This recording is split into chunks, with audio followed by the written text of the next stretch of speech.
ยินดีต้อนรับกลับเข้าสู่กระดานหมากรุกที่หนองเลือดที่สุดในประวัติศาสตร์มนุษยชาติใน EP ที่แล้วเราพาคุณเดินทางผ่านช่วงเวลา 22 ปีแรกของสงครามเย็นตั้งแต่เสียงปืนนัดแรกในสงครามกลางเมืองจีนไปจนถึงชัยชนะสายฟ้าแลบของอิสราเอลในสงคราม 6 วันปี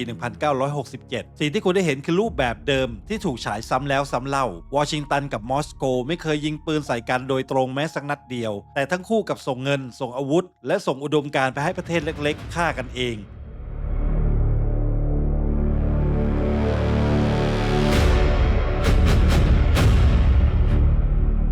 แต่ความอัปยศของโลกอาหรับหลังสงคราม 6 วันไม่เคยจางหายและในปี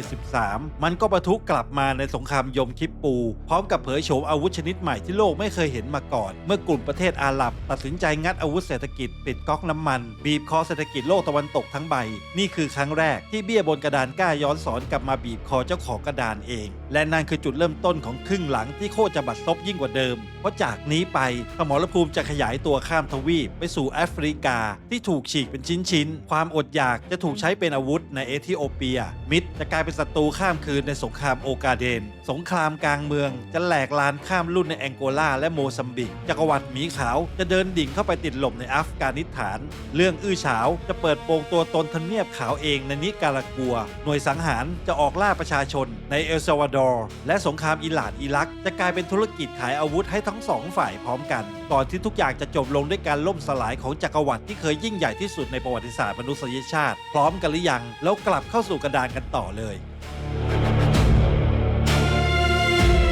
สงครามยมคิปปูปี 1973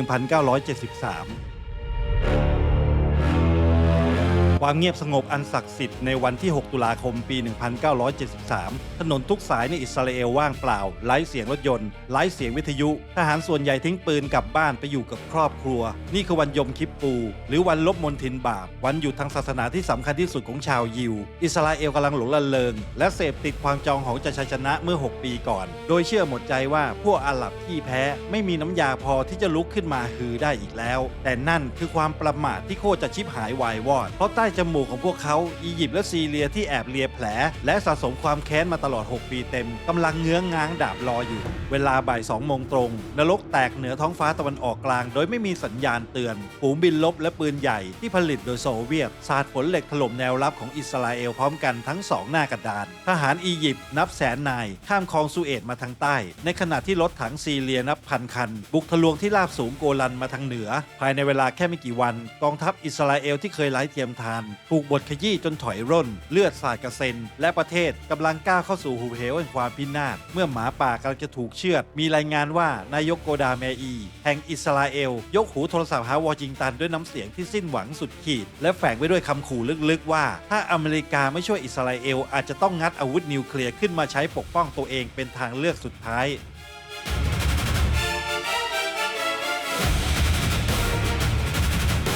ในทำเนียบขาวริชาร์ดนิกสันและสายลับระดับปรมาจารย์อย่างเฮนรี่คิสซิงเจอร์รู้ดีว่าพวกเขาปล่อยให้อิสราเอลล่มสลายไม่ได้คำสั่งด่วนพิเศษถูกส่งออกไปสหรัฐเปิดปฏิบัติการสะพานบิน Operation Nickel Grass ขนอาวุธยุทโธปกรณ์รถถังและกระสุนหลายหมื่นตันบินข้ามซีกโลกมาประเคนให้กองทัพอิสราเอลแบบไม่อั้นจนสามารถพลิกกระดานกลับมาเป็นฝ่ายตีโต้พวกอาหรับจนหน้าหงายแต่เรื่องไม่ได้จบลงแค่การดวลปืนบนผืนทรายเมื่อเห็นว่าลูกน้องตัวเองกำลังจะแพ้มอสโกก็เดือดพล่านโซเวียตขู่กระโชกวอชิงตันว่าถ้าอิสราเอลไม่หยุดยิงโซเวียตจะส่งกองพลล่มลงมาเหยียบสมรภูมิด้วยตัวเองสหรัฐโต้กลับด้วยการยกระดับความพร้อมรบของกองทัพทั่วโลกขึ้นสู่ระดับเดฟคอน 3โลกทั้งใบต้องกลั้นหายใจอีกครั้งเพราะมหาอำนาจกำลังจะเอานิวเคลียร์มาจ่อหัวกันเองเพียงเพราะเรื่องบาดหมางของตัวแทนในตะวันออกกลางแม้สุดท้ายการเจรจาหยุดยิงจะถูกบังคับใช้เพื่อหลีกเลี่ยงสงครามโลกแต่เรื่องบัดซบที่แท้จริงเพิ่งจะเริ่มต้นขึ้นเมื่อชาติอาหรับรู้ตัวว่าพวกเขาไม่มีวันเอาชนะอิสราเอลได้ตราบที่อเมริกายังคอยส่งปืนและเงินมาหนุนหลังกลุ่มประเทศผู้ส่งออกน้ำมันอาหรับจึงตัดสินใจงัดอาวุธที่อำมหิตและทรงพลังยิ่งกว่าระเบิดปรมาณูขึ้นมาใช้นั่นคืออาวุธเศรษฐกิจพวกเขาประกาศแบนการส่งออกน้ำมันให้กับสหรัฐอเมริกาและพันธมิตรตะวันตกที่สนับสนุนอิสราเอลทันทีหลอดเลือดใหญ่ของระบบทุนนิยมโลกถูกสับสวิตช์ตัดทิ้งราคาน้ำมันดิบพุ่งสูงขึ้นกว่า3 เท่าตัวภายในชั่วข้ามคืนเศรษฐกิจโลกช็อกตาตั้ง และพลังคืนลงมาเหมือนโดมิโนในอเมริกาและยุโรปประชาชนต้องต่อคิวเติมน้ำมันกันยาวเหยียดเป็นไมล์ๆปั๊มน้ำมันขึ้นป้ายว่าน้ำมันหมดโรงงานปิดตัวอัตราเงินเฟ้อพุ่งทะยานจนคนตกงานนับล้านชีวิตนี่คือจุดเปลี่ยนที่วิปลาสและตลกร้ายที่สุดบนกระดานเลือดของสงครามเย็นมหาอำนาจที่เคยคิดว่าตัวเองเป็นคนคุมเกมมาตลอดกลับต้องมานั่งหน้าซีดเผื่อถูกบีบคอและลูบคมโดยประเทศเศรษฐีน้ำมันกลางทะเลทรายเหตุการณ์นี้ตอกหน้าวอชิงตันให้ตื่นขึ้นมาพบกับความจริงว่าสงครามตัวแทนไม่ได้จำกัดขอบเขตอยู่แค่การเอาทหารไปตายในป่าหรือบนภูเขาอีกต่อไปแต่มันได้ลุกลามกลายเป็นสงครามเศรษฐกิจที่สามารถฉีกกระชากกระเป๋าเงินและปากท้องของคนทั้งโลกให้ต้องมารับกรรมจากความบ้าอำนาจของพวกเขาร่วมกันสงครามกลางเมืองเอธิโอเปียปี 1974 ถึง 1991ผืนดินอันแตกระแหงแห่งจงอยแอฟริกาประเทศที่เก่าแก่และเย่อหยิ่งที่สุดไม่เคยตกเป็นอาณานิคมของชาติตะวันตกอย่างเอธิโอเปียปี 1974 บัลลังก์ของจักรพรรดิไฮเลนเซลัสซีที่เคยยิ่งใหญ่ถูกกระชากลงมาคลุกฝุ่นโดยคณะนายทหารหัวรุนแรงที่เรียกตัวเองว่าเดิร์กเมื่อบัลลังก์แห่งอำนาจว่างลงกินข้าวเลือดก็เรียกให้พวกมหาอำนาจหันมามองมอสโกที่กำลังหิวกระหายอิทธิพลในแอฟริการีบกระโจนเข้ามาโอบกอดคณะนายทหารกลุ่มนี้ทันทีโซเวียตส่งทั้งปืนใหญ่รถถังและที่ปรึกษาทางทหารขณะที่คิวบาส่งทหารหลายหมื่นนายเข้ามาร่วมรบโดยตรงปั้นเอธิโอเปียให้กลายเป็นป้อมปราการคอมมิวนิสต์แห่งใหม่บนกระดานหมากรุกโลกแต่ราคาของการนำเข้าอุดมการณ์คอมมิวนิสต์นั้นมันต้องจ่ายด้วยเลือดของคนในชาติพันเอกเมนกิสตูไฮเลมาเรียมก้าวขึ้นเป็นผู้นำเผด็จการเบ็ดเสร็จพร้อมกับความวิปลาสเขาเปิดฉากยุทธการความสะพรึงกลัวสีแดงกวาดล้างใครก็ตามที่กล้าเห็นต่างนักศึกษาปัญญาชนและฝ่ายค้านถูกลากออกมายิงกลางถนนในกรุงแอสดิสอาบาบาอย่างเลือดเย็นร่างไร้วิญญาณถูกทิ้งให้เน่าเปื่อยประจานสายตาผู้คนและเรื่องที่บัดซบที่สุดก็คือรัฐบาลเดิร์กสั่งให้ครอบครัวของคนตายต้องจ่ายเงินค่ากระสุนปืนที่ใช้ยิงหัวลูกหลานของตัวเองหากต้องการรับศพกลับไปทำพิธีแต่นรกบนดินที่แท้จริงไม่ได้มาจากปลายกระบอกปืนเพียงอย่างเดียวเมื่อความบ้าคลั่งในทฤษฎีคอมมิวนิสต์เข้าครอบงำรัฐบาลสั่งยึดที่ดินของชาวนาทั้งหมดและบังคับทำเกษตรกรรมรวมหมู่ผนวกกับความพยายามที่จะทำลายฐานที่มั่นของกลุ่มกบฏแบ่งแยกดินแดนเมนกิสตูจึงตัดสินใจใช้อาวุธที่อำมหิตที่สุดนั่นคือการใช้ความอดอยากเป็นเครื่องมือในการทำสงครามเขาปิดกั้นเส้นทางลำเลียงอาหารปล่อยให้ภัยแล้งตามธรรมชาติกลายเป็นอาวุธฆ่าล้างเผ่าพันธุ์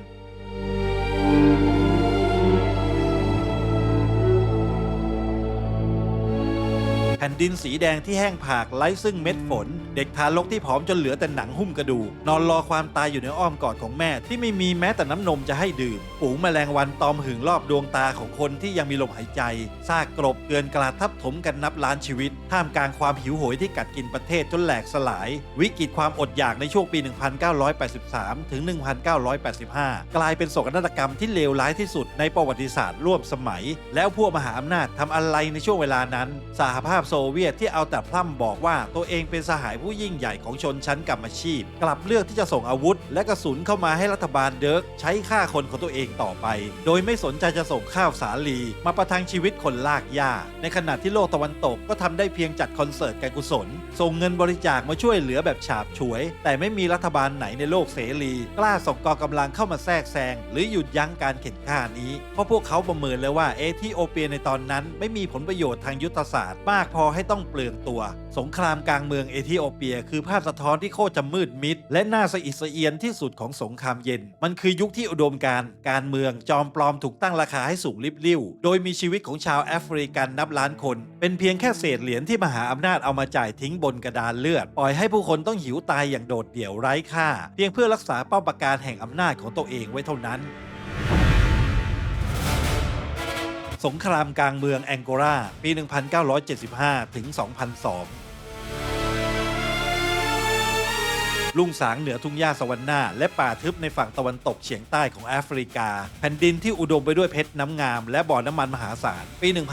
1975 จักรวรรดิโปรตุเกสที่สูบเลือดสูบเนื้อแองโกลามานานหลายร้อยปีตัดสินใจปล่อยมือและคืนเอกราชให้กับดินแดนแห่งนี้แต่แทนที่ชาวแองโกลาจะได้เฉลิมฉลองอิสรภาพแผ่นดินของพวกเขากลับแตกออกเป็นเสี่ยงและถูกเปลี่ยนให้เป็นโรงฆ่าสัตว์ระดับอินเตอร์เนชั่นแนลในชั่วข้ามคืนเมื่อเกิดสูญญากาศทางอำนาจกลุ่มติดอาวุธในประเทศก็หันกระ บอกปืนเข้าห้ามหันกันเองเพื่อแย่งชิงเก้าอี้ผู้นำและนั่นคือช่วงเวลาที่กลิ่นคาวเลือดลอยไปแต่จมูกพวกมหาอำนาจอีกครั้งรัฐบาลฝ่ายซ้ายอย่าง MPLA ก้าวขึ้นมายึดเมืองหลวงได้สำเร็จทำให้กรุงวอชิงตันเริ่มนั่งไม่ติดเก้าอี้ด้วยความหวาดผวาว่าแอฟริกาจะกลายเป็นคอมมิวนิสต์แต่บนกระดานหมากรุกที่โคตรจะวิปลาสนี้ผู้ที่เดินหมากได้บ้าระห่ำที่สุดกลับไม่ใช่ผู้นำเคมบรินแต่เป็นฟิเดลคาสโตรผู้นำคิวบาคาสโตรไม่ได้เป็นแค่หุ่นเชิดของโซเวียตเขาต้องการสวมบทบาทเป็นศาสดาแห่งการปฏิวัติโลกเขาตัดสินใจทำสิ่งที่โลกต้องตะลึงนั่นคือการส่งทหารหนุ่มชาวคิวบานับหมื่นนายนั่งเรือข้ามมหาสมุทรแอตแลนติกมาเหยียบสมรภูมิแอฟริกาเพื่อช่วยอุ้มชูรัฐบาล MPLA ให้รอดพ้นจากการถูกโค่นล้มโดยมีโซเวียตคอยส่งรถถังและปืนกลหนักมาสมทบเมื่อเห็นทหารคิวบาเดินกลางอยู่ในแองโกลาทำเนียบขาวก็เดือดพล่านแต่ปัญหาคือสหรัฐอเมริกาเพิ่งจะบอบช้ำและแพ้หมดรูปจากสงครามเวียดนามประธานาธิบดีและ CIA รู้ดีว่าถ้าขืนส่งเด็กหนุ่มอเมริกันไปตายในป่าแองโกลาอีกสภาคองเกรสและประชาชนต้องแหกอกพวกเขาแน่ๆ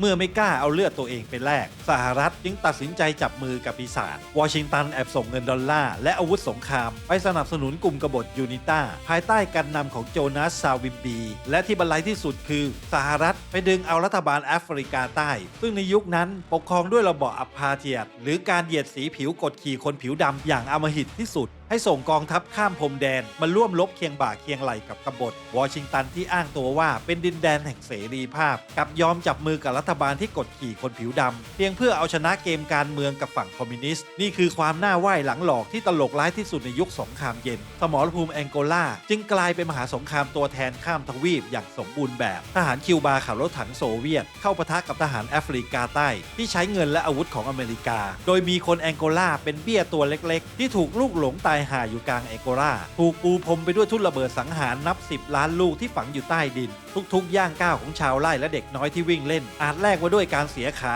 หรือเสียชีวิตสิ่งที่น่าหดหู่ที่สุดก็คือสงครามเย็นระหว่างมหาอำนาจจบลงไปแล้วตั้งแต่ปี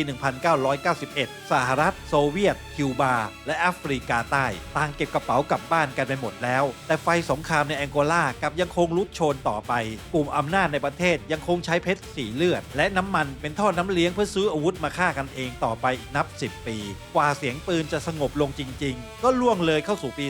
2002 สงครามที่ยืดเยื้อนานข้ามศตวรรษนี้ฆ่าชีวิตผู้คนไปกว่าครึ่งล้านคนทิ้งคนพิการแขนขาขาดไว้อีกนับแสนและนี่คือมรดกบาปที่พวกใส่สูทผูกเน็กไทจาก2ขั้วอำนาจทิ้งไว้แองโกลาเป็นเพียงกระดานเลือดที่พวกเขาเช่าพื้นที่เพื่อเปิดศึกห้ำหั่นกันเมื่อเล่นจนเบื่อพวกเขาก็แค่เดินจากไปปล่อยให้เจ้าของบ้านต้องทนอยู่ในซากปรักหักพังและนรกบนดินต่อไปอย่างโดดเดี่ยว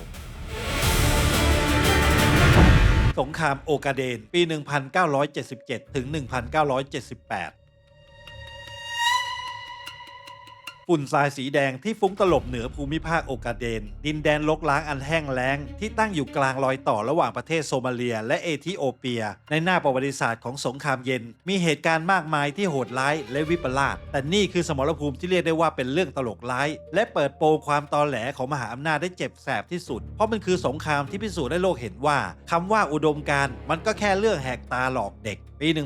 1977 ไซอัด บารีผู้นำเผด็จการของโซมาเลียซึ่งเป็นลูกรักและพันธมิตรเบอร์ต้นๆของสหภาพโซเวียตในแอฟริกาได้ตัดสินใจสั่งเครื่องกองทัพรถถังและเครื่องบินรบที่ติดตาค้อนเขียวบุกทะลวงข้ามพรมแดนเข้าไปในเอธิโอเปียเพื่อแย่งชิงดินแดนโอกาเดนบารีมั่นใจสุดขีดว่าลูกพี่ใหญ่อย่างมอสโกจะต้องยืนหยัดข้างเคียงเขาอย่างแน่นอนแต่นั่นคือการคำนวณที่โคตรจะไร้เดียงสาเพราะบารีลืมไปว่าบนกระดานเลือดนี้ไม่มีคำว่ามิตรแท้ความบันไลมันอยู่ตรงที่ว่าในขณะที่เอธิโอเปียเพิ่งจะเกิดการรัฐประหารโค่นล้มจักรพรรดิและคณะนายทหารเดิร์กภายใต้การนำของเมนกิสตูเพิ่งจะประกาศเปลี่ยนประเทศเป็นคอมมิวนิสต์หมาดๆกลายเป็นว่าตอนนี้พันธมิตรฝ่ายซ้าย2ประเทศกำลังเอารถถังโซเวียตมาวิ่งไล่ยิงกันเองหน้าบ้านในตึกเคลมลินผู้นำระดับสูงของโซเวียตกางแผนที่ออกดูแล้วเริ่มคำนวณกำไรขาดทุนด้วยความเลือดเย็นขั้นสุดโซมาเลียอาจจะเป็นเพื่อนเก่าที่แสนดีแต่เอธิโอเปียนั้นมีขนาดใหญ่กว่ามีประชากรมากกว่าและที่สำคัญที่สุดมีทำเลทองทางยุทธศาสตร์ที่ติดกับทะเลแดง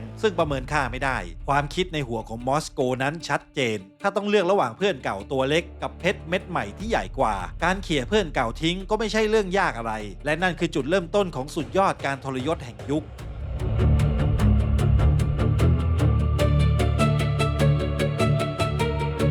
โซเวียตประกาศตัดหางปล่อยวัดโซมาเลียแบบหน้าด้านๆสั่งระงับการส่งอาวุธและอะไหล่ทั้งหมดทันทีแล้วหันไปเปิดคลังแสงพลิกกลับมาส่งรถถังปืนใหญ่และเครื่องบินรบมูลค่านับพันล้านดอลลาร์ไปประเคนให้เอธิโอเปียแทนเท่านั้นยังไม่พอโซเวียตยังกวักมือเรียกคิวบาให้ส่งทหารราบและนักบินรบนับหมื่นนายบินข้ามทวีปมาช่วยเอธิโอเปียกระทืบโซมาเลียเพื่อนเก่าของตัวเองจนจมดินเมื่อถูกลูกพี่หักหลังและเตะโดออกมาข้างถนนโซมาเลียก็ตกอยู่ในสภาพหมาจนตรอกแต่ในวิกฤตความหน้าด้านนี้เองสหรัฐอเมริกาก็โผล่มาพร้อมกับรอยยิ้มที่โคตรจะเจ้าเล่ห์วอชิงตันที่เอาแต่พร่ำบอกชาวโลกว่าเกลียดชังเผด็จการคอมมิวนิสต์กับรีบกระโจนเข้ามาสวมรอยเสียบแทนที่โซมาเลียทันทีสหรัฐแกล้งทำเป็นลืมไปเลยว่าไซอัสบารีคือเผด็จการทหารที่กดขี่ประชาชนและเคยด่าอเมริกามาตลอด10 ปีวอชิงตันยินดีอ้าแขนรับโซมาเลียเข้าสู่อ้อมกอดโลกเสรีพร้อมกับส่งเงินดอลลาร์และอาวุธไปให้เพื่อรักษาสมดุลอำนาจในจะงอยแอฟริกาไม่ให้โซเวียตได้กินลวกภายในชั่วข้ามคืนทหารโซมาเลียที่เคยถือปืนอาก้าของโซเวียต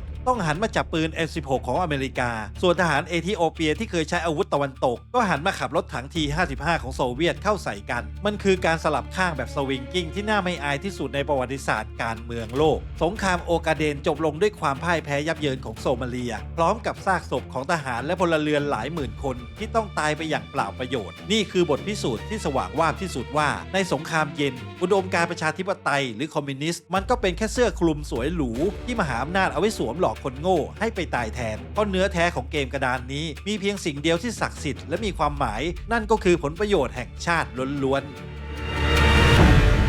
ๆสงครามกลางเมืองโมซัมบิกปี 1977 ถึง 1992ชายฝั่งยาวเหยียดที่เคยสวยงามจรดมหาสมุทรอินเดียป่าทึบและทุ่งหญ้าที่ควรจะอุดมสมบูรณ์ไปด้วยสิงสาราสัตว์แต่กลับถูกปกคลุมด้วยกลิ่นคาวเลือดเสียงกรีดร้องและเศษซากของมนุษย์ที่ถูกฉีกกระชากนี่คือหนึ่งในสงครามที่โหดเหี้ยมที่สุดวิปลาสที่สุดแต่กลับถูกโลกหลงลืมและถูกปัดกวาดซุกไว้ใต้พรมแห่งหน้าประวัติศาสตร์มากที่สุดเช่นกันปี 1975 โมซัมบิกเพิ่งหลุดพ้นจากการเป็นอาณานิคมของโปรตุเกสรัฐบาลใหม่ที่ก้าวขึ้นสู่อำนาจคือแนวร่วมปลดปล่อยโมซัมบิกหรือเฟรริโมซึ่งมีแนวคิดเอียงซ้ายและชูธงคอมมิวนิสต์แน่นอนว่างานนี้มอสโกไม่รอช้าสหภาพโซเวียตและคิวบารีบประเคนทั้งอาวุธหนักกระสุนปืนและที่ปรึกษาทางทหารเข้ามาหนุนหลังเฟรริโมอย่างเต็มตัวเพื่อตอกเสาเข็มขยายอิทธิพลฝ่ายซ้ายในแอฟริกาให้หนาแน่นสำหรับกรุงวอชิงตันและโลกตะวันตกนี่คือสัญญาณเตือนภัยสีแดงเถือกพวกเขาไม่มีวันยอมให้โดมิโนตัวนี้ล้มลงไปสมทบกับแองโกลาได้แต่แน่นอนพวกสวมสูทผูกเนคไทในทำเนียบขาวจะไม่ยอมเปื้อนเลือดเองโลกเสรีที่ชอบอ้างตัวว่าเป็นผู้พิทักษ์สิทธิมนุษยชนกับไฟเขียวและหลับตาข้างเดียวปล่อยให้รัฐบาลคนผิวขาวที่เหยียดสีผิวอย่างสุดโต่งในโรดีเซียซึ่งก็คือซิมบับเวในปัจจุบันและแอฟริกาใต้เป็นตัวแทนรับหน้าเสือพวกเขาแอบจัดตั้งฝึกฝนและส่งอาวุธให้กลุ่มกบฏสุดเหี้ยมที่ชื่อว่าลีนาโมเพื่อไปบ่อนทำลายรัฐบาลโมซัมบิกให้พังพินาศและนั่นคือจุดเริ่มต้นของการปล่อยปีศาจลงสู่ดินแดนแอฟริกาตอนใต้เพราะกลุ่มกบฏเลนาโมไม่ได้ลบแบบทหารทั่วไปแต่พวกเขาใช้กลยุทธ์ความน่าสะพรึงกลัวเป็นอาวุธหลักพวกเขาบุกเผาหมู่บ้านตัดหูตัดจมูกและชำแหละอวัยวะของพลเรือนที่บริสุทธิ์เพื่อข่มขวัญไม่ให้ใครกล้าสนับสนุนรัฐบาลแต่เรื่องบีบหัวใจที่สุดในสมรภูมินี้ก็คือการกำเนิดของทหารเด็ก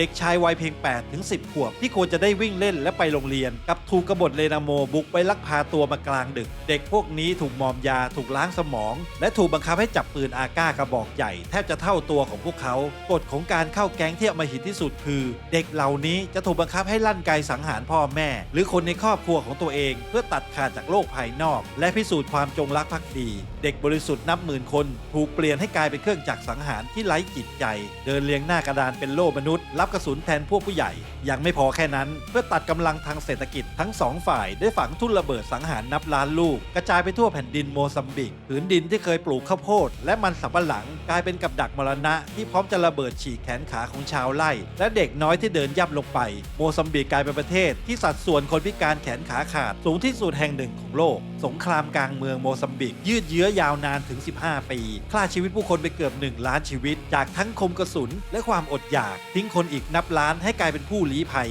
ในขณะที่โลกตะวันตกกำลังเฉลิมฉลองการล่มสลายของกำแพงเบอร์ลินและชื่นชมยินดีกับการสิ้นสุดของสงครามเย็นชาวโมซัมบิกกับยังคงต้องเดินเหยียบทุ่นระเบิดและตายหากันอย่างเงียบเชียบโดยไม่มีกล้องข่าวจากประเทศมหาอำนาจช่องไหนหันไปมองนี่คือภาพสะท้อนที่มืดมิดที่สุดของคำว่าสงครามตัวแทนมันคือกระดานเลือดที่มหาอำนาจทั้งสองขั้วโยนอาวุธเข้ามาให้คนในชาติฆ่ากันเองโลกเสรียอมจับมือกับคนเหยียดสีผิวและหลับตาให้กับความโหดร้ายของการใช้ทหารเด็กยอมเปลี่ยนประเทศทั้งประเทศให้กลายเป็นนรกบนดินเพียงเพื่อแลกกับการห้ามหันทางอุดมการณ์เมื่อเป้าหมายบรรลุพวกเขาก็แค่หันหลังกลับปล่อยให้แอฟริกาที่ถูกฉีกขาดจนแหลกเหลวต้องจมกองเลือดและเยียวยาบาดแผลของตัวเองอย่างโดดเดี่ยวสงครามโซเวียตในอัฟกานิสถานปี 1979 ถึง 1989 เทือกเขาฮินดูกูสอันสลับซับซ้อนและหนาวเหน็บดินแดนทุรกันดารที่ถูกขนานนามว่าสุสานของจักรวรรดิธันวาคมปี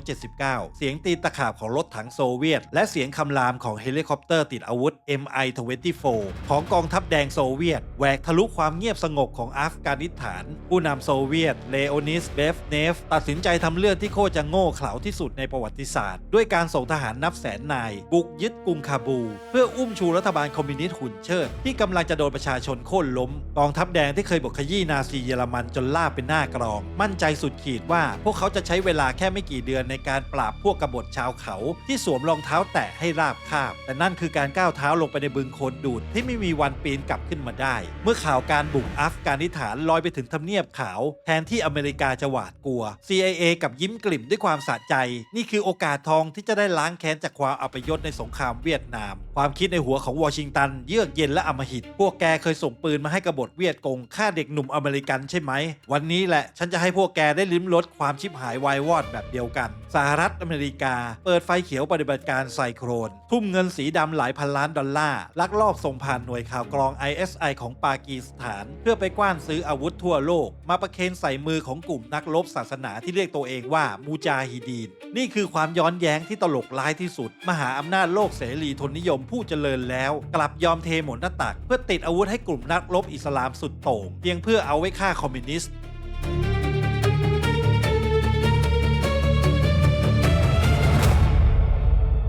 นรกแตกของจริงบนเทือกเขาฮินดูกูสเกิดขึ้นเมื่อ CIA ตัดสินใจส่งมอบไม้ตายอย่างจรวดสติงเกอร์ขีปนาวุธประทับบ่าที่ยิงติดตามความร้อนให้กับพวกมูจาฮิดีนหลับตาและนึกภาพตามครับเฮลิคอปเตอร์จู่โจมของโซเวียตที่เคยบินล่าสังหารชาวบ้านราวกับเป็นพระเจ้าบนท้องฟ้ากับถูกสอยล่วงลงมาเป็นลูกไฟกระแทกภูเขาลูกแล้วลูกเล่าผู้ล่ากลายเป็นผู้ถูกล่าทหารเกณฑ์ชาวรัสเซียวัย 19 ปีที่ถูกส่งมาโดยไม่รู้เรื่องรู้ราวถูกซุ่มโจมตีถูกเชือดคอและตายหาเป็นใบไม้ร่วงตามซอกเขาตลอด10 ปีเต็มอัฟกานิสถานกลายเป็นเวียดนามของโซเวียตอย่างสมบูรณ์แบบมันสูบเลือดทหารแดงไปกว่า 15,000 นายทหารบาดเจ็บและพิการอีกนับแสนโรงศพสังกะสีถูกส่งกลับมอสโกไม่เว้นแต่ละวันสงครามครั้งนี้ผลาญเงินในคลังของสหภาพโซเวียตจนล้มละลายและกลายเป็นตัวเร่งปฏิกิริยาที่ทำให้จักรวรรดิหมีขาวต้องพังทลายแตกเป็นสิ่งเสี่ยงในเวลาต่อมากุมภาพันธ์ปี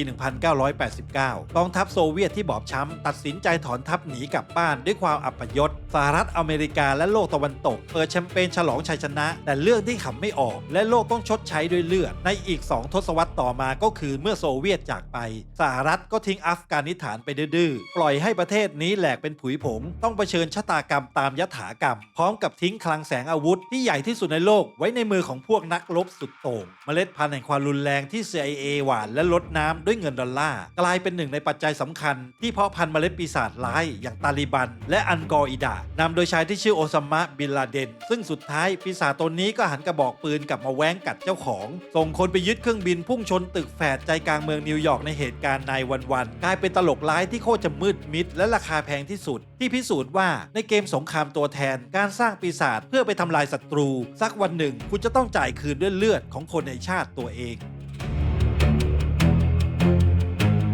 สงครามกลางเมืองนิการากัวปี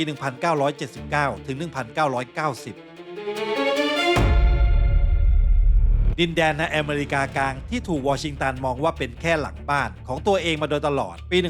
1979 กลุ่มกบฏฝ่ายซ้ายที่เรียกตัวเองว่าซานดินิสตาลุกฮือขึ้นโค่นล้มเผด็จการที่อเมริกาคอยอุ้มชูมานานนับ10 ปีเมื่อซานดินิสตาตั้งรัฐบาลใหม่และชูธงเอียงซ้ายไปทางโซเวียตและคิวบากลิ่นคอมมิวนิสต์ที่โชยมาแต่จมูกถึงหน้าประตูบ้านก็ทำให้พวกสวมสูทผูกเน็กไทในทำเนียบขาวใต้ยุคของประธานาธิบดีโรนัลด์ เรแกนนั่งไม่ติดเก้าอี้สหรัฐไม่มีวันยอมให้โดมิโนโค่นล้มในทวีปอเมริกาพวกเขาจึงใช้วิธีเดิมที่ถนัดที่สุดนั่นคือการจัดตั้งฝึกฝนและมอบถุงเงินให้กลุ่มกบฏฝ่ายขวาที่ชื่อว่าคอนทราเพื่อให้ไปทำสงครามกองโจรบ่อนทำลายรัฐบาลซาดินิสตาแต่ปัญหาคือกบฏคอนทราลบด้วยวิธีที่โคตรจะสกปรกและอำมหิตพวกเขาบุกเผาโรงพยาบาลโรงเรียนสังหารพลเรือนและบาทหลวงจนภาพความเหี้ยมโหดนี้หลุดออกไปถึงสายตาชาวโลกสภาคองเกรสของอเมริกาเองก็ทนดูความชิบหายนี้ไม่ไหว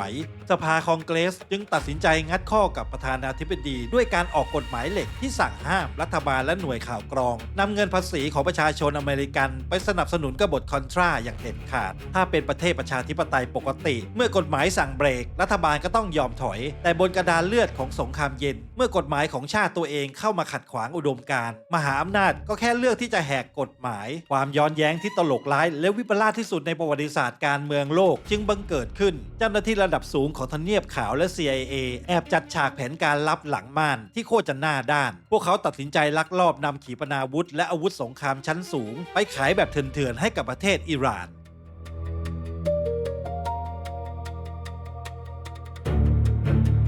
อิหร่านคือประเทศที่เพิ่งจะเกิดการปฏิวัติอิสลามจับคนอเมริกันไปเป็นตัวประกันและผู้นำเพิ่งจะตะโกนสาปแช่งความตายจงมีแก่อเมริกาอยู่เปล่าๆแต่อเมริกากับแอบส่งอาวุธไปขายให้ศัตรูตัวฉกาจของตัวเองเพื่อแลกกับเงินสีดำนอกระบบจากนั้นพวกเขาก็เอาเงินสกปรกที่ได้จากการขายอาวุธให้อิหร่านแอบไปโอนผ่านบัญชีลับในสวิตเซอร์แลนด์เพื่อไปยัดใส่มือกลุ่มกบฏคอนทราในนิการากัวใช้เป็นทุนในการซื้อปืนไปยิงหัวคนในชาติเดียวกันต่อไปอย่างเมามันเมื่อความลับแตกลงในปี 1986 มันกลายเป็นอภิมหาสแกนดัลระดับโลกที่แผ่นดินสะเทือนซึ่งรู้จักกันในชื่อเรื่องอื้อฉาวอิหร่านคอนทราโลกทั้งใบได้เห็นท่าแท้ของรัฐบาลอเมริกันที่ยอมทำผิดกฎหมายรัฐธรรมนูญของตัวเองยอมจับมือคบค้าสมาคมกับรัฐที่ตัวเองตราหน้าว่าเป็นผู้สนับสนุนก่อการร้ายเพียงเพื่อจะหาเงินเถื่อนเป็นหล่อเลี้ยงสงครามตัวแทนในอีกซีกโลกเรื่องอื้อฉาวระดับโลกนี้จบลงด้วยการที่เจ้าหน้าที่ระดับสูงเพียงไม่กี่คนถูกจับนำตัวมาไต่สวนรับโทษเบาหวิวหรือได้รับอภัยโทษจากประธานาธิบดีคนต่อมาแบบหน้าตาเฉย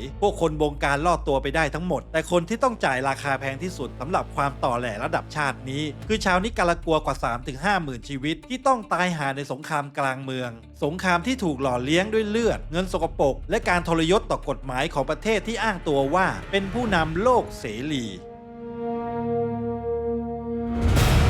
สงครามกลางเมืองเอลซัลวาดอร์ปี 1979 ถึง 1992ลุ่งสางในประเทศเล็กๆแถบอเมริกากลางที่ชื่อว่าเอลซัลวาดอร์ผืนดินที่อุดมสมบูรณ์ไปด้วยไร่กาแฟแต่ทัศนียภาพอันสวยงามกับถูกย้อมด้วยกลิ่นคาวเลือดและซากศพที่ถูกทิ้งประจานไว้ข้างถนนในปี 1979 เมื่อกลุ่มกองโจรฝ่ายซ้ายที่ชื่อว่า FMLN จับอาวุธลุกฮือขึ้นสู้กับความเหลื่อมล้ำและการกดขี่วอชิงตันก็สะดุ้งสุดตัวด้วยความหวาดผวาว่าเชื้อโรคคอมมิวนิสต์จะลามมาเคาะประตูถึงหน้าบ้านทำเนียบขาวตัดสินใจทุ่มเงินภาษีของชาวอเมริกันกว่าวันละ$1 ล้านพร้อมกับส่งที่ปรึกษาทางทหารและอาวุธสงครามชั้นดีไปประเคนให้กับรัฐบาลทหารขวาจัดของเอลซัลวาดอร์เพื่อใช้เป็นกำแพงเหล็กสกัดกั้นอิทธิพลของโซเวียตและคิวบาแต่ปัญหาคือกำแพงเหล็กที่อเมริกาสร้างขึ้นมันเต็มไปด้วยสนิมแห่งความอำมหิตเมื่อไม่สามารถสู้รบกับกองโจรที่ซ่อนตัวอยู่ในป่าและภูเขาได้อย่างเด็ดขาดรัฐบาลทหารจึงหันมาระบายแค้นกับประชาชนมือเปล่าพวกเขาจัดตั้งสิ่งที่เรียกว่ากองกำลังมรณะหน่วยสังหารนอกเครื่องแบบที่ออกล่าแม่มดกลางดึกชายชะกันสวมไอ้โม่งพร้อมอาวุธครบมือที่ประตูบ้านกลางดึกลากตัวแกนนำสหภาพแรงงานนักศึกษาครูหรือแม้แต่ชาวนาที่แค่เปิดปากเรียกร้องขอค่าแรงเพิ่มออกไปซ้อมทรมานตัดอวัยวะและยิงทิ้งศพที่ถูกทำให้เสียโฉมจนจำหน้าไม่ได้ถูกนำไปโยนทิ้งตามกองขยะหรือข้างถนนเพื่อสร้างความหวาดกลัวให้ฝังลึกถึงกระดูกดำของประชาชน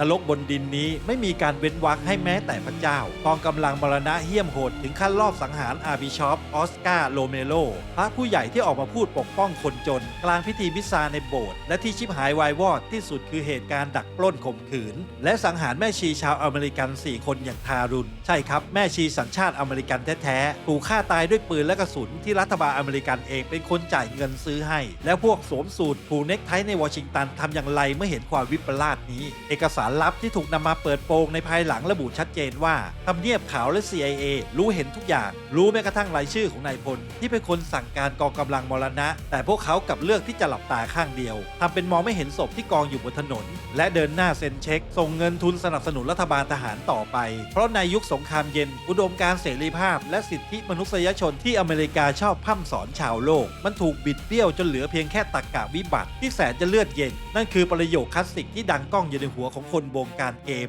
ถึงมันจะเป็นไอชาติหมาแต่มันก็เป็นไอชาติหมาของเราตราบใดที่มือที่เปื้อนเลือดนั้นยังคงถือปืนชี้ไปทางพวกคอมมิวนิสต์มหาอำนาจก็พร้อมจะสวมกอดปีศาจเสมอสงครามกลางเมืองเอลซัลวาดอร์ลากยาวไปถึง12ปีฆ่าชีวิตผู้คนไปกว่า 75,000 ชีวิตโดยเหยี่ยวกว่า 80% คือพลเรือนมือเปล่าที่ถูกกองกำลังของรัฐบาลตัวเองสั่งเก็บนี่คือภาพสะท้อนที่มืดมิดและน่าสะอิดสะเอียนที่สุดว่าบนกระดานสีเลือดของมหาอำนาจชีวิตคนบริสุทธิ์นักบวชหรือแม้แต่แม่ชีก็เป็นแค่ฝุ่นผงที่พร้อมจะถูกควานซุกไว้ใต้ผมทันทีเมื่อต้องแลกกับการเอาชนะเกมอุดมการณ์บ้าๆที่พวกเขาสร้างขึ้นมาเองสงครามอิหร่านอิรักปี 1980 ถึง 1988ชายแดนทะเลทรายที่ถูกขุดเจาะเป็นคูสนามเพาะยาวสุดลูกหูลูกตากลิ่นของน้ำมันดิบที่คุ้นเคยถูกกลบด้วยกลิ่นเหม็นเปรี้ยวของก๊าซพิษและซากศพที่เน่าเปื่อยปี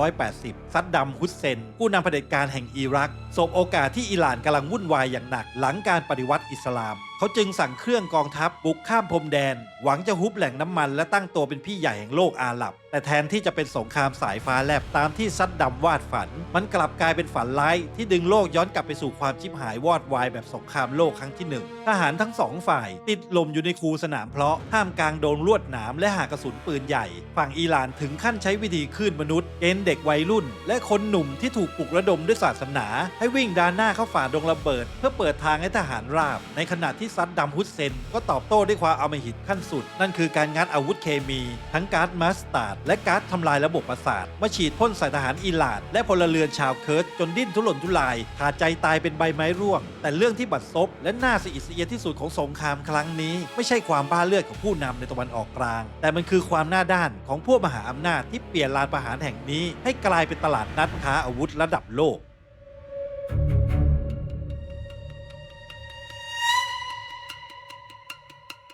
ในตึกเครมลินสหภาพโซเวียตที่เศรษฐกิจกำลังเริ่มงอนแง่นมองเห็นโอกาสทำเงินที่หอมหวนที่สุดพวกเขาตัดสินใจสวมบทพ่อค้าความตายแบบไร้ยางอายด้วยการเปิดคลังแสงขายรถถังปืนใหญ่และเครื่องบินรบให้กับทั้ง2ฝ่ายใช่ครับมอสโกรับเงินจากทั้งอิรักและอิหร่านปล่อยให้อาวุธสัญชาติรัสเซียยิงถล่มกันเองกลางทะเลทรายสำหรับโซเวียตแล้วใครจะชนะหรือใครจะตายห่าก็ช่างหัวมันตราบใดที่เงินยังไหลเข้ากระเป๋าของรัฐบาลส่วนทางด้านกรุงวอชิงตันทำเนียบขาวที่ยังคงแค้นฝังหุ่นอิหร่านจากเหตุการณ์จับตัวประกันก็ท่องคาถาศัตรูของศัตรูคือมิตรของเราสหรัฐแอบตบหลังและส่งยิ้มให้ซัดดัม ฮุสเซนลักลอบส่งภาพถ่ายดาวเทียมและข้อมูลข่าวกรองชั้นยอดไปประเคนให้กองทัพอิรักเพื่อชี้เป้าให้ซัดดัมรู้ว่ากองทัพอิหร่านกำลังซ่อนตัวอยู่ตรงไหนความวิปลาสคืออเมริการู้เต็มอกว่าซัดดัมจะเอาก๊าซพิษไปทิ้งใส่พิกัดเหล่านั้นแต่วอชิงตันก็ยินดีหลับตาข้างเดียวให้กับอาวุธเคมีและการก่ออาชญากรรมสงครามเพียงเพื่อจะยืมมือซัดดัมเป็นหมารอบกัดไปบทขยี้รัฐบาลอิสลามของอิหร่านให้พังพินาศ8 ปีแห่งการนองเลือดสงครามจบลงในปี 1988 โดยที่เส้นพรมแดนแทบจะอยู่ที่เดิมไม่มีการเปลี่ยนแปลงทางยุทธศาสตร์ใดๆทั้งสิ้นสิ่งเดียวที่เหลือไว้คือซากศพของทหารและพลเรือนกว่า1 ล้านชีวิตที่ต้องตายฟรีในขณะที่แม่และภรรยาในตะวันออกกลางนับล้านคนกำลังร้องไห้ก่อรูปถ่ายของคนที่รักพวกสวมสูทผูกเน็กไทในวอชิงตันและมอสโกกลับกำลังนั่งจิบเครื่องดื่มราคาแพงนับผลกำไรมหาศาลจากยอดขายอาวุธนี่คือความบัดซบขั้นสุดของสงครามเย็นยุคที่ชีวิตคนนับล้านถูกแปลสภาพเป็นแค่ตัวเลขในบัญชีรายรับรายจ่ายและเลือดของมนุษย์ถูกใช้เป็นเพียงสารหล่อลื่นให้กับฟันเฟืองอุตสาหกรรมสงครามของมหาอำนาจ การล่มสลายของกำแพงเบอร์ลินปี 1989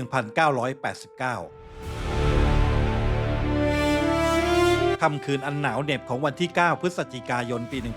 1989 ในกรุงเบอร์ลินกลิ่นควันบุหรี่ผสมกับไอร้อนจากลมหายใจของฝูงชนนับแสนคนที่กำลังเบียดเสียดกันอยู่หน้ากำแพงคอนกรีตสูงตะหง่านนี่คือวินาทีที่โลกทั้งใบต้องหยุดหายใจวินาทีที่ความกลัวตลอดเกือบ3 ทศวรรษกำลังจะถูกบดขยี้ด้วยค้อนปอนและ2 มือเปล่าย้อนกลับไปก่อนหน้านั้นจักรวรรดิหมีขาวที่เคยวางก้ามข่มขู่โลกด้วยหัวรบนิวเคลียร์นับหมื่นลูกกำลังอยู่ในสภาพถังแตกอย่างสมบูรณ์แบบการหน้ามืดตามัวเทเงินหมดคลังไปกับการแข่งขันสร้างอาวุธแข่งกับอเมริกาและการกระโดดลงไปติดหล่มเลือดในอัฟกานิสถานได้สู่เอาความมั่งคั่งของโซเวียตไปจนเกลี้ยงในขณะที่พวกผู้นำระดับสูงในเครมลินยังคงจิบวอดก้าและกินไข่ปลาคาเวียร์ประชาชนตาดำๆในโลกคอมมิวนิสต์กับต้องยืนต่อคิวยาเหยียดท่ามกลางหิมะเพียงเพื่อจะแลกกับขนมปังแข็งๆสักก้อนหรือกระดาษชำระสักม้วนและนั่นคือกฎเหล็กแห่งธรรมชาติมนุษย์ที่มหาอำนาจมักจะลืมตัวเมื่อท้องของประชาชนหิวโหยจนถึงขีดสุดปากกระบอกปืนก็ไม่สามารถควบคุมใครได้อีกต่อไปความโกรธแค้นและความสิ้นหวัง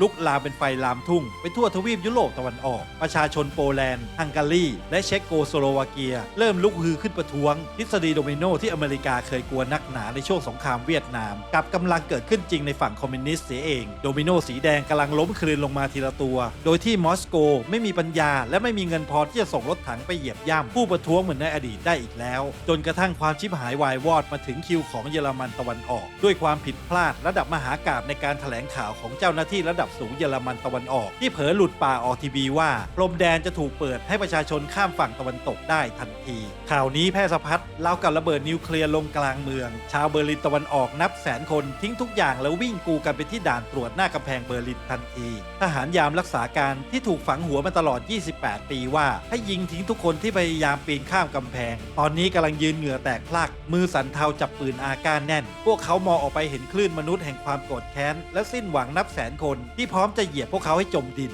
ทหารยามพยายามวิทยุขอคำสั่งจากเบื้องบนแต่กลับไม่มีใครกล้าตอบรับในวินาทีชี้เป็นชี้ตายนั้นทหารรักษาด่านตรวจตัดสินใจทำสิ่งที่ยิ่งใหญ่ที่สุดในประวัติศาสตร์นั่นคือการไม่ลั่นไกและยอมเปิดประตูด่านทันทีที่ไม้กั้นประตูถูกยกขึ้นนรกแห่งการจองจำก็แตกลงทันทีฝูงชนร้องไห้โห่ร้องกระโดดสวมกอดกันชาวเยอรมันตะวันตกปีนขึ้นไปยืนบนกำแพงยื่นมือฉุดเพื่อนพี่น้องฝั่งตะวันออกขึ้นมาเสียงค้อนปอนอีเตอร์และแฉลงลุมทุบกระแทกกำแพงคอนกรีตแห่งความอัปยศที่ขังพวกเขามานานถึง 28 ปีจนแตกกระจายเป็นเศษซากกำแพงเบอร์ลินไม่ได้ล่มสลายเพราะการทิ้งระเบิดของเครื่องบินรบอเมริกาและม่านเหล็กก็ไม่ได้ถูกฉีกขาดเพราะขีปนาวุธโลกเสรีแต่มันถูกทุบทำลายด้วย2 มือของประชาชนที่หมดความอดทนกับอุดมการณ์จอมปลอมนี่คือภาพสะท้อนที่ทรงพลังที่สุดว่าไม่ว่ารัฐบาลจะพยายามสร้างกำแพงที่สูงใหญ่แค่ไหนหรือมีอาวุธที่ป่าเถื่อนเพียงใดสุดท้ายแล้วอำนาจที่แท้จริงก็ยังคงตกอยู่ในมือของประชาชนที่ตัดสินใจหยุดเดินตามความวิปลาสของเกมกระดานเลือดใบ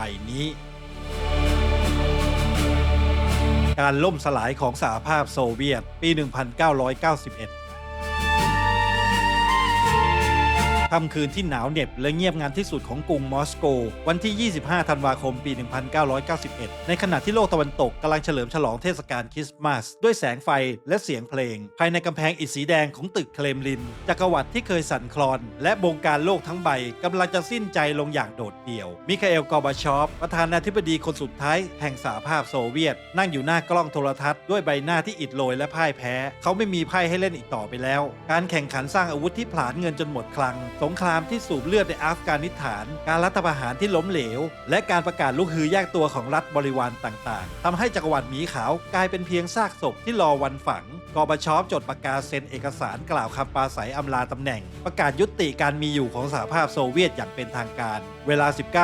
19:32 นาทีเหนือยอดโดมของตึกเครมลินธงสีแดงผืนใหญ่รูปค้อนเคียวที่เคยโบกสะบัดอย่างเย่อหยิ่งธงที่เคยเป็นสัญลักษณ์แห่งความหวาดผวาของคนครึ่งโลกธงที่ถูกหล่อเลี้ยงด้วยเลือดของทหารและพลเรือนนับล้านชีวิตกำลังถูกเชิญลงจากยอดเสาธงอย่างช้าๆท่ามกลางความมืดมิดและลมหนาวที่บาดลึกถึงกระดูกไม่มีเสียงระเบิดนิวเคลียร์ล้างโลกไม่มีรถถังอเมริกันวิ่งฝ่าเข้ามาดวลปืนกลางจัตุรัสแดงมีเพียงความเงียบงันอันน่าสมเพชก่อนที่ธง3 สีของสหพันธรัฐรัสเซียจะถูกชักขึ้นไปแทนที่ภายในเวลาชั่วข้ามคืนสหภาพโซเวียตที่กว้างใหญ่ไพศาลแตกสลายออกเป็น15 ประเทศเอกราชยักษ์ใหญ่ที่เคยบัญชาการให้คนไปตายแทนในสงครามตัวแทนทั่วโลกล้มตึงและแตกเป็นเสี่ยงๆด้วยความเน่าเฟะจากภายในของตัวเอง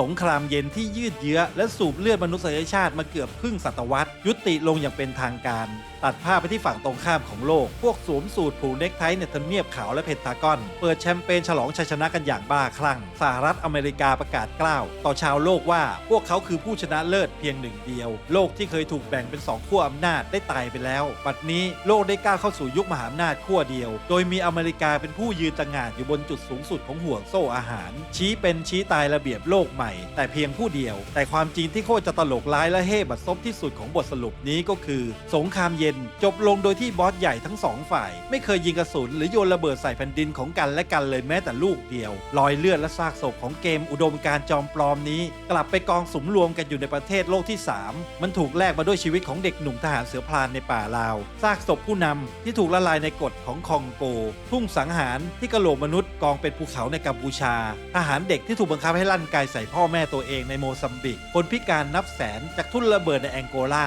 และความอดอยากที่พรากชีวิตทารกในเอธิโอเปียสำหรับวอชิงตันและมอสโกเกมกระดานเลือดนี้จบลงแล้วผู้เล่นเก็บเบี้ยลงกล่องปัดฝุ่นที่มือแล้วเดินแยกย้ายกันกลับบ้านไปเสวยสุขแต่สำหรับประชาชนนับร้อยล้านคนในประเทศที่ถูกใช้เป็นสนามเด็กเล่นพวกเขายังคงต้องก้มหน้าก้มตาเก็บกวาดซากปรักหักพังเดินเหยียบทุ่นระเบิดและเยียวยาบาดแผลที่ไม่มีวันหายต่อไปโดยไม่เคยได้รับคำขอโทษจากผู้แพ้หรือผู้ชนะเลยแม้แต่คำเดียว